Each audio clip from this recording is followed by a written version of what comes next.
Well, FDNY Commissioner Laura Kavanagh is pushing for more regulation on one of New York City's biggest problems, lithium-ion batteries. She's urging the feds to establish mandatory safety standards and going straight to the source of faulty batteries. Fox 5's Teresa Priolo joins us now with details from today's hearing. Teresa. Yeah, Natasha and Steve, as you mentioned, this hearing was to urge federal action. The fire commissioner believes the alternative is no option at all.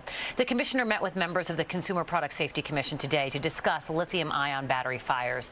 It is an issue that has caused a crisis here in New York City.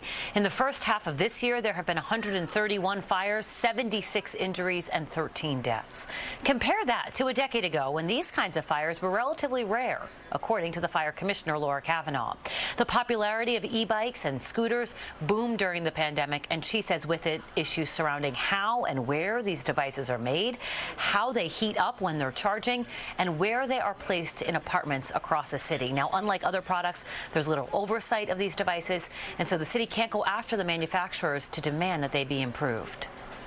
They're coming from all over the world. We don't have that ability to call up, or even to know who most of these manufacturers are, let alone to call them up and work with them and put pressure on them to make their devices safer. When one of these bursts into flames, we often don't know where it came from, and there's no one that we can hold accountable. And so I think that makes these sorts of standards from your agency and from the federal perspective much more important. The Consumer Product Safety Commission really is the first line of defense in this fight. The commissioner wants the CPSC to regulate these devices, to create a national standard and an automatic shutoff valve. She's also asking for regulation of tamper-proof containers and a national lab to study and test these kinds of batteries.